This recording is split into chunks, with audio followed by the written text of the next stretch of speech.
ရှမ်းကောင်းတဲ့ performance ရှမ်းခံတဲ့ battery ရှမ်းကောင်းတဲ့ camera အဲ့လိုမျိုးခေါင်းစဉ်တက်ရလောက်အောင်ဒီဗီဒီယိုခေါင်းစဉ်တက်ရနည်းနည်းခတ်သွားစေတဲ့ဖုန်းတစ်လုံးဗျာဒါပေမဲ့ overall all rounder အနေနဲ့မှာเนาะဒီဈေးနဲ့မှာ China ROM သုံးလို့ဘာမှမဖြစ်ဘူးဆိုတဲ့သူတွေအတွက်ဒီကောင်းကိုကြော်ပြီးတော့ recommend ပေးစရာဖုန်းတစ်လုံးမှမရှိဘူး Okay TBH Labs နေကြိုဆိုပါရစေဒီနေ့ခင်ဗျားတို့ကျွန်တော်ကိုခဏမေးနေတဲ့မလာသေးဘူးလားခဏမေးနေတဲ့ Redmi Note 14 Pro Plus နိုင်ငံတော်ဖုန်းတွေတဲကတစ်ခုကိုကျွန်တော် first impression လုပ်ပေးမယ်ပေါ့နော်ဆိုတော့ကျွန်တော်ဒီကောင်းကိုเนาะခင်ဗျားတို့ကိုမပြောဘဲနဲ့ခိုးကင်နေတာတပတ်နီးပါးလောက်ရှိပြီဆိုတော့အဲ့တပတ်လောက်အတွင်းမှာဒီကောင်းကိုကျွန်တော်ဘယ်လိုမြင်လဲဘယ်လိုထင်လဲအဲ့ဒါလေးတွေနည်းနည်းပြောပြမယ်မြန်မာနိုင်ငံမှာတော့ဒီဖုန်းကို14သိန်းဝန်းကျင်လောက်ဈေးဖြစ်နေတာတွေ့ရတယ်ပေါ့နော်ထိုင်းမှာဆိုလို့ရှိရင်တော့ဒီကောင်ကဘတ်1000 2000 3000အဲ့ဒီဝန်းကျင်လောက်မှာပြေးနေတယ်ထွက်ခါစားဆိုတော့ဈေးကတော့မငြိမ်သေးဘူးထိုင်းကတော့မြန်မာနိုင်ငံထက်နည်းနည်းလေးပိုပြီးတော့ဈေးများတယ်တကယ်လို့ခင်ဗျားတို့ထိုင်းမှာဒီကောင်ကိုဝယ်ချင်တယ်ဆိုလို့ရှိရင်နော်မြန်မာနိုင်ငံမှာထက်နည်းနည်းလေးပိုဝယ်ရခက်တယ်ဆိုတော့ထိုင်းမှာနော်ဒီလိုမျိုးဖုန်းမျိုးတွေကိုလိုချင်တယ်ဆိုလို့ရှိရင် Mobile Gallery Bangkok မှာတွားမိလို့ရပါတယ်ကျွန်တော် description ထဲမှာ mention လေးခေါ်ပေးထားမယ် Okay စလိုက်အောင်ဒီဖုန်းကကျွန်တော်တို့ကြီးညာပြီးချင်းပေါ့နော်စပြီးတော့မကင်ရသေးခင်အချိန်မှာကိုတော်တော်လေး hype ဖြစ်ခဲ့တဲ့ဖုန်း entry to mid range level အဲ့လောက်ဖုန်းတွေမှာထွက်ခါစား hype ဖြစ်တယ်ဆိုတဲ့ဖုန်းက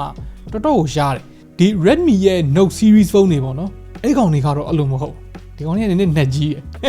လူချိတ်လည်းအရင်များတယ်အကြောင်းရင်းလေးတော့ရှိပါတယ်ဘာလို့လဲဆိုတော့ဒီဈေးနဲ့မှာဆိုလို့ရှိရင်သူ့ကို overall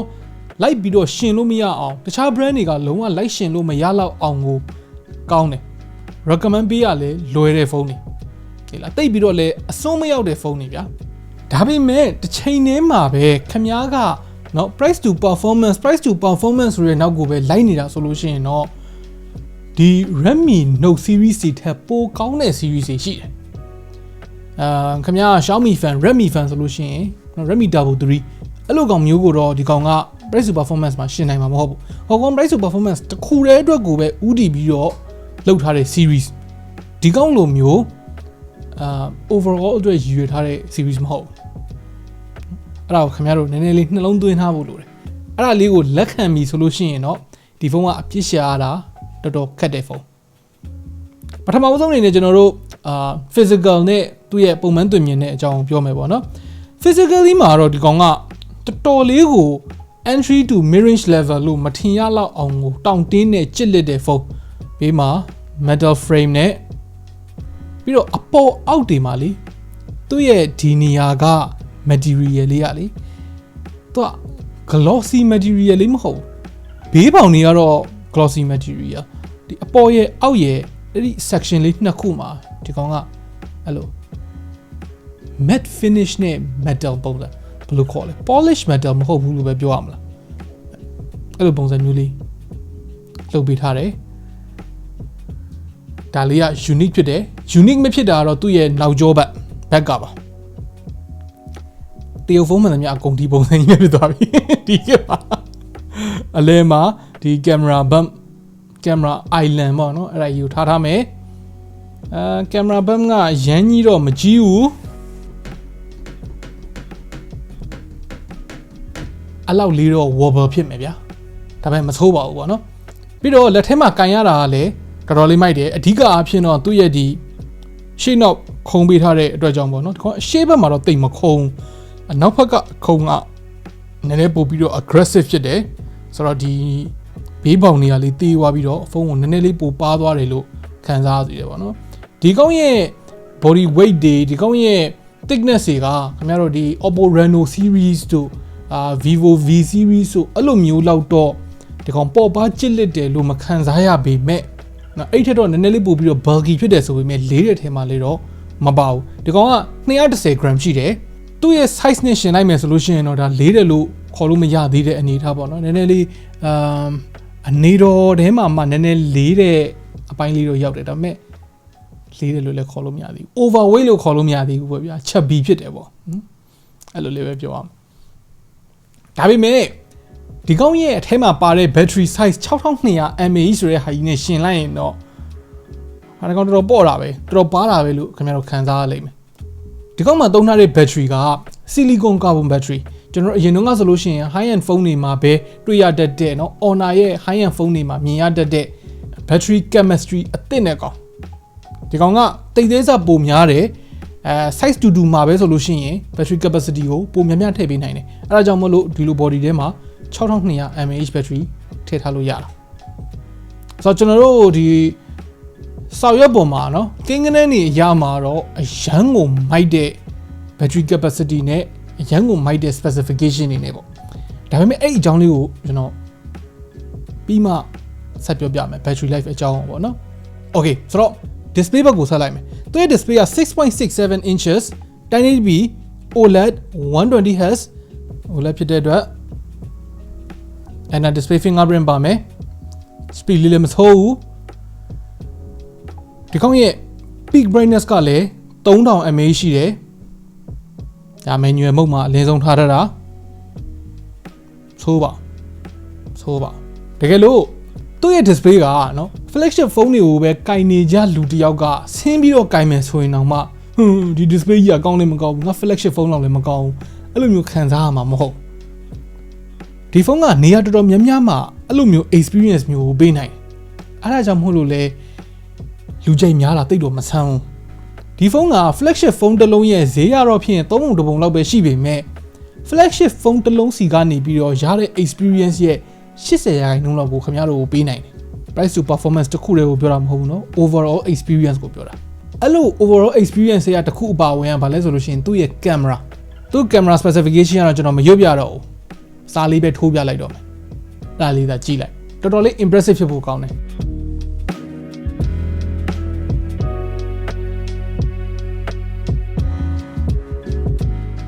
တခုကွာသွားမှာက Note 13 Pro Plus မှာတော့ငါလိုမျိုး200 megapixel တွေဘာညာတွေအဲ့လိုတွေတော့ဒီကောင်တွေမလုပ်တော့ဘူးပုံမှန်50 megapixel ဘက်ကိုပြန်ရောက်သွားတယ်ဒါပေမဲ့ camera quality ကတော့တော်တော်ကောင်းတယ်ပြောလို့ပြောတာမဟုတ် dynamic range မှာဆိုလဲ share ပဲကျွန်တော်ပြဒီပုံကိုတစ်ချက်ကြည့်လိုက်ဒီပုံမှာဒီမီးအိမ်လေအဲ့ဒီမီးအိမ်က27 watt ရှိတဲ့မီးသီးထည့်ထားတာစောလင်းတဲ့မီးသီးထည့်ထားတာမျက်လုံးနဲ့ဓာတ်ရိုက်ဒီလိုကြည့်လိုက်ရင်တော့မှမျက်စိစူးလောက်တဲ့မီးသီးမျိုးဗျာနော်အဲ့ဒီကနေထွက်တဲ့အလင်းကိုဒီကောင်လုံးဝ burn မဖြစ်သွားပဲနဲ့နော်ဒီတေးအပြည့်ခြံပေးထားနိုင်တယ်ချိန်ထဲမှာပဲဒီနားလောက်က shadow တွေကိုလည်းဒီတေးမပြောက်သွားပဲနဲ့ခြံပေးထားနိုင်တယ်ဒီလိုဈေးဝန်းကျင်ဖုန်းတစ်လုံးမှာဒါမျိုးကတော်တော်လေးတွေ့ရခဲ့တယ်ပြီးတော့ကျွန်တော်ပဲထင်တာလားတော့မသိဘူးသူ့မှာအရင်တုန်းက Xiaomi ဖုန်းတွေမှာတွေ့ရတတ်တဲ့ white balance တိတ်ပြီးတော့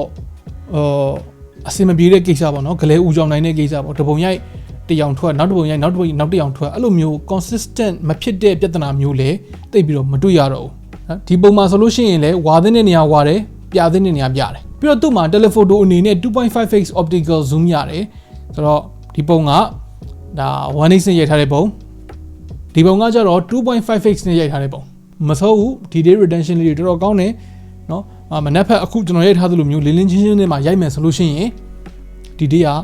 တော်တော်ကောင်းကြံတယ်ကင်မရာတစ်လုံးနဲ့မှာ color တွေကွဲနေတာမျိုးเนาะ color consistency မကောင်းတာမျိုးအဲ့ဒါမျိုးလည်းမရှိဘူးပြီးတော့ဒီလိုမျိုး low light ပုံတွေမှာတော့မှပဲเนาะ noise တော်တော်နည်းနဲ့ auto focus လည်းအဆင်ခက်ပြေနဲ့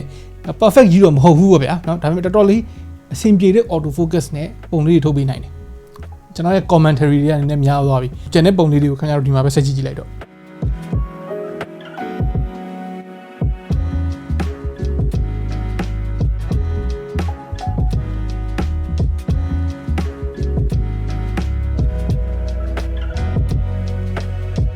ဆိုလိုချင်တာကနော်ဒီဖုန်းက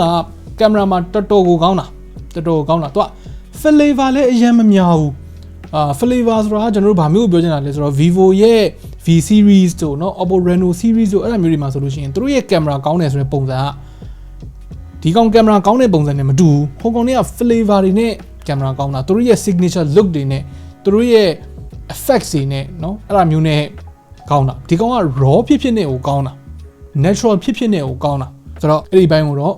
တော်တော်လေးချီးကျူးရမယ် okay တော်တော်လေးချီးကျူးရမယ်လို့ထင်ထားပေမဲ့အဲ့လောက်ကြီးချီးမကျူးလိုက်ရတဲ့နေရာတစ်ခုရှိတယ် အဲ့ဒါသူ့ရဲ့ performance ပေါ့နော်ဒီကောင်မှာသုံးထားတဲ့ SoC က Snapdragon 7S Gen 3ဆိုတဲ့ကောင်အသစ်ပေါ့နော် SoC အသစ် Snapdragon ရဲ့ naming scheme ကိုကျွန်တော်နည်းနည်းရှင်းပြမယ်သူတို့မှာ Snapdragon မှာ7 series ဆိုလို့ရှိရင်7 series မှာ sub series 3ခုရှိတယ် Snapdragon 7S 7 Plus အဲ့လိုရှိတယ်လက်ရှိ generation က3เนาะဆိုတော့ Snapdragon 7S Gen 3 Snapdragon 7 Gen 3 Snapdragon 7 Plus Gen 3 Plus ဆိုတာအမြင့်ဆုံးကောင်ရိုး Snapdragon 7 Gen 3ဆိုတာအလယ်လက်ကောင် Snapdragon 7S Gen 3ဆိုတဲ့ကောင်ကကျတော့အနေဘက်ကကောင်ဆိုတော့ Snapdragon 7လက်ရှိ generation မှာအနေနဲ့က series ကိန်းကနေရတော့မိုက်တယ်ပေါ့နော်ခင်ဗျားတို့ဒီ Snapdragon ဆိုတဲ့နာမည်ပါသွားတာနဲ့လူက Dimensity ဆိုတဲ့နာမည်ထပ်ပိုကြိုက်နေကြမှာပဲဒါပေမဲ့ Note 13 Pro Plus တုန်းကသုံးထားတဲ့ Dimensity 9200 Ultra နဲ့ဒီကောင်နဲ့အရန်မကွာဘူးဆိုတာထက်မကွာသလောက်ပဲလုံးဝမကွာသလောက်ပဲ CPU ဘိုင်းမှာရော GPU ဘိုင်းမှာ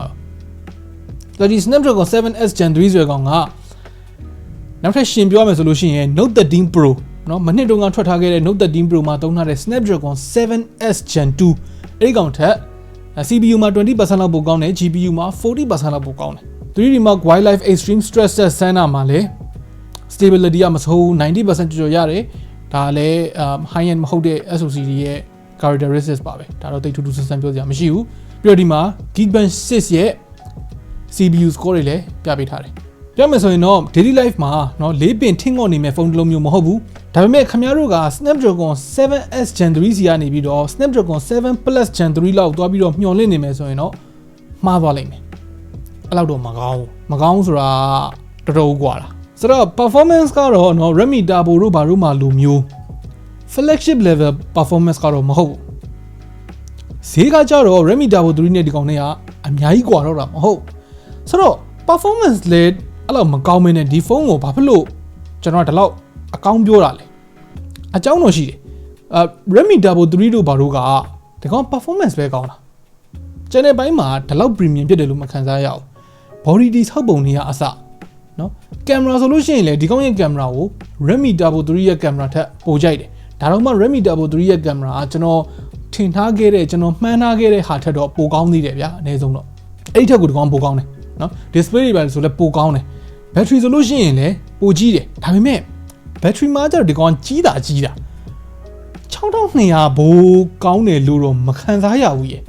ဘာဖြစ်လို့လဲတော့မပြောတော့ဘူးเนาะဒီ Snapdragon 7S Gen 3ကလည်းတော်တော်လေး efficient ဖြစ်တဲ့ 4 nanometer လောက်ပေါ်မှာလောက်ထားတဲ့ SoC ပဲဒါပေမဲ့9000 mAh 9500 mAh အဲ့ဒီဝင်းကျင်ဖုန်းတွေရဲ့ battery life ထက်အများကြီးပိုမကောင်းသွားဘူးလို့ကျွန်တော်ခံစားဒီနေရာမှာတခုတော့ရှိတာဒီကောင်ကိုကျွန်တော်က daily သုံးခဲ့တာမဟုတ်နည်းနည်းလေးစမ်းလိုက်ပြစ်ထားလိုက်ပြန်စမ်းလိုက်ပြစ်ထားလိုက်အဲ့လိုနဲ့သွားတာဆိုတော့ကျွန်တော်ရဲ့စိတ်ထင်ကြောင့်ပဲအဲ့လောက်မခံတာလို့ထင်တာလေဖြစ်ကောင်းဖြစ်နိုင်တယ်ဒါပုံမှန်လင်းလင်းဝင်ခံတာ battery life တို့ဘာလို့ဆိုတာကြတော့ daily တကယ်အကြာကြီးအရှည်ကြီးဆွဲသုံးတော့မှပဲဘယ်လောက်ကောင်းလဲဆိုတာပို့ပြီးတော့မြင်သာမှာပေါ့နော်ပုံမှန်9000 mAh သုံးထားတဲ့ဟာတွေတော့ပိုခံတာတော့ခံတယ်ဒါပေမဲ့အရင်ကြီးမသိတာဘူးလို့ပြောချင်တာဒါပေမဲ့ကျွန်တော်ပြောရပါတယ်เนาะခင်ဗျားတို့ game တွေပါတယ်မဆော့ဘူးဆိုလို့ရှိရင်ဒီဖုန်းက2ရက်တော့အသာလေးခံမဲ့ဖုန်းတစ်လုံးအားသွင်းမယ်ဆိုလို့ရှိရင်ဒီကောင်က90 watt နဲ့အားသွင်းလို့ရတယ်ပြီးတော့ဒီကောင်ကဘူးထဲမှာကို90 watt charger ပါပြီးသားသူ့90 watt ကအရင်တုန်းကကောင်တွေထက်နည်းနည်းပိုသေးသွားသလိုအရင်တုန်းကမြင်ဘူးတဲ့ကောင်တွေက120 watt တွေများဖြစ်နေလို့charger ပါပြီးသားเนาะအဲ့ဒါလေးလည်းမိုက်တယ်ကျွန်တော်သတိထားမိတာတခုရှိတယ် silicon carbon battery နဲ့ကောင်တွေကလေ90 watt ထက်ပိုမြန်တဲ့ကောင်တခုမှမရှိသေးဘူးအရင်တုန်းက120 watt ရခဲ့တဲ့ဖုန်းတောင်မှ silicon carbon battery နဲ့ဆိုလို့ရှိရင်90 watt တွေဖြစ်သွားတယ်အဲ့ဒါလေးတခုသတိထားမိတယ်ထားပါတော့ရေးမကြည့်ပါဘူးဆိုတော့ Redmi Note 14 Pro Plus ပေါ်မှာသုံးခဲ့တဲ့တစ်ပတ်လောက်အတွင်းမှာခန်းစားချက်ကတော့ကျွန်တော်ပြပြလိုက်တဲ့အတိုင်းနည်းနည်းလေးတော့ဒီဖုန်းကပြင်းစရာကောင်းနိုင်တယ်နော်ဟာရှမ်းကောင်းတဲ့ performance ရှမ်းခံတဲ့ battery ရှမ်းကောင်းတဲ့ camera အဲ့လိုမျိုးခေါင်းစဉ်တက်ရလောက်အောင်ဒီဗီဒီယိုခေါင်းစဉ်တက်ရနည်းနည်းခတ်သွားစေတဲ့ဖုန်းတစ်လုံးဗျာဒါပေမဲ့ overall all rounder အနေနဲ့မှာเนาะဒီဈေးနဲ့မှာ China ROM သုံးလို့ဘာမှမဖြစ်ဘူးဆိုတဲ့သူတွေအတွက်ဒီကောင်းကိုကြော်ပြီးတော့ recommend ပေးစရာဖုန်းတစ်လုံးမှမရှိဘူးကျွန်တော်ကိုเนาะ random လူတစ်ယောက်ကဘာသုံးမယ်ဘယ်လိုသုံးမယ်လို့မပြောဘဲနဲ့ကိုရေ15သိန်းဝန်းကျင်တဲ့ဖုန်းเนาะ တလုံးလိုချင်တယ်ဘာဖုန်းဝယ်ရမလဲဘာ context မှမပြောဘူးเนาะတော့ performance ဆိုချင်တာတွေ camera လိုချင်တာတွေဘာမှမပြောဘူးအဲ့လိုဆိုလို့ရှိရင်ကျွန်တော်ဒီဖုန်းကိုပဲပြေးဝယ်လို့ကျွန်တော်ပြောမှာပဲအဲ့လောက်ထိ overall ကောင်းတယ်ဒီကောက်မှာညံ့နေတာတနေရာမှမရှိဘူး Chinese ROM ဖြစ်နေတာလေးကလွယ်လို့ကျွန်တော်ထင်တာမြင်တာတော့ဒီလောက်ပဲခင်ဗျားတို့ရောဒီဖုန်းကိုသုံးနေကြပြီလားသုံးနေတဲ့သူတွေထဲမှာရောကျွန်တော်ပြောတာနဲ့ခင်ဗျားတို့ရဲ့ experience နဲ့မတူကွဲပြား